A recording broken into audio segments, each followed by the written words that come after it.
Rossiyada noqonuniy yurgan mehnat muhojirlariga yana bir bor imkoniyat berildi. Bilamizki, 30-aprel 2025-yilgacha noqonuniy yurgan mehnat muhojirlari Putin ukazi bo'yicha, ya'ni 1126-sonli ukazi bo'yicha 30-aprel 2025-yilgacha o'z hujjatlarini to'g'rilab olishlari kerak edi. 30-aprel 2025-yilgacha ulgurmagan mehnat muhojirlari 30-apreldan keyin Rossiyani tark etishga majbur edi. Endi 1126-sonli farmon 10-sentyabr 2025-yilgacha amal qiladigan bo'ldi.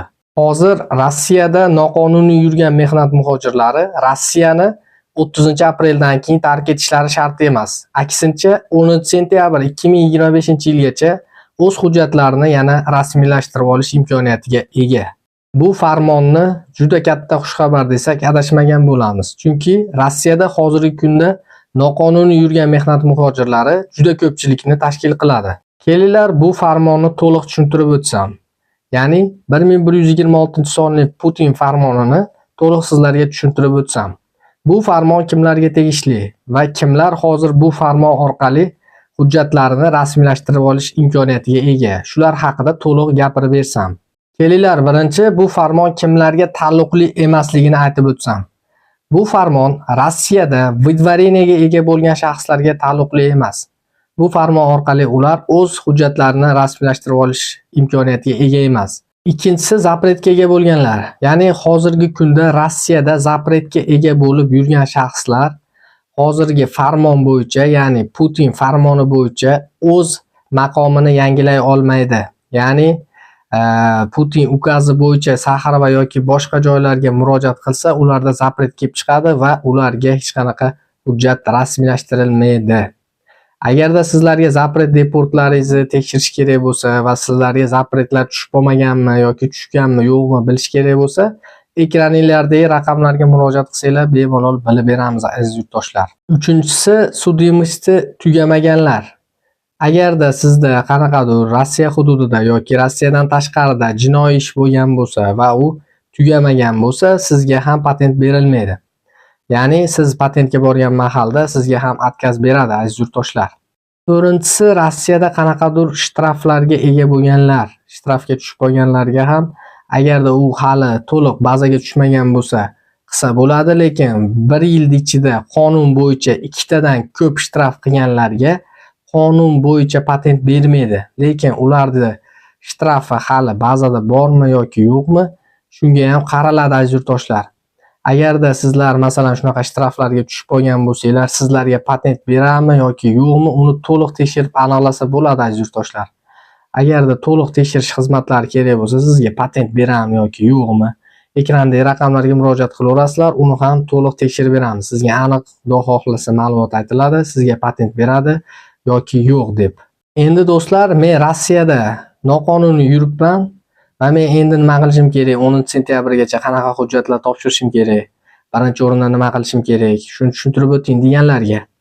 Birinchi o'rinda aziz yurtdoshlar, sizlar qiladigan ishinglar to'g'ri patentga borish. Masalan, Moskvada bo'lsanglar, Yediný migratsionniy sentr, ya'ni Saxarovaga borishinglar kerak. Shu yerda sizlar aytishinglar kerak. Men farmon, ya'ni ukaz bo'yicha patentga topshirmoqchiman. To'g'ridan to'g'ri emas. Ukaz bo'yicha deyishinglar kerak va sizlarni yo'naltirishadi. Va shu ukaz bo'yicha birinchi o'rinda patentga topshirasizlar. Agarda sizlarda til bilish sertifikati yo'q bo'lsa, birinchi o'rinda shu rus tilini bilish sertifikatini olasizlar va medosmotrdan o'tkazadi, medosmotrdan o'tasizlar. Hamma dokumentlarni tayyorlagandan keyin oxiri patentga qabul qilishadi, ya'ni sizni dokumentlaringizni to'liq. Va sizni shu jarayonda siz qo'lingizga spravka olishingiz kerak. Bu spravka sizga registratsiya qilish uchun kerak bo'ladi. Hozir registratsiyangiz yo'q bo'lsa ham kelib patentga topshirsangiz bo'ladi, lekin shu spravka orqali registratsiya olasiz.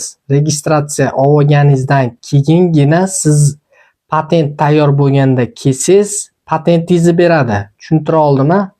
Siz hozir patentga topshirasiz, patentga topshirganingizdan keyin spravka beradi. Spravkani olgandan keyin siz qayerda registratsiyaga turmoqchi bo'lsangiz shu yerga borasiz. Shu yerda shu spravka orqali sizga registratsiya qiladi va siz shu registratsiya orqali keyin patentingizni olasiz. Agar registratsiyangiz bo'lmasa, qo'lingizda patentga borsangiz patentingizni bermaydi aziz yurtdoshlar. Shu spravka bekarga berilmaydi. Shu spravka orqali registratsiyangizni qilib olishingiz kerak bo'ladi. Va shu orqali siz patentingizni olsangiz bo'ladi va patentni olgandan keyin 2 oy ichida уведомление topshirish kerak.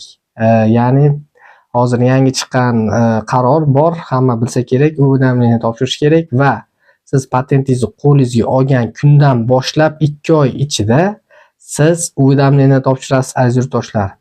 Va bo'ldi, sizni eski qilgan, masalan, noqonuniy yurgan nimalaringiz unutiladi va siz bemalol Rossiyada hujjatli bo'lib yurish imkoniyatiga ega bo'lasiz aziz yurtdoshlar. O'ylaymanki, videomiz tushunarli bo'ldi. Agarda tushunmagan savolinglar bo'lsa, bemalol kommentariyada qoldirsanglar bo'ladi aziz yurtdoshlar.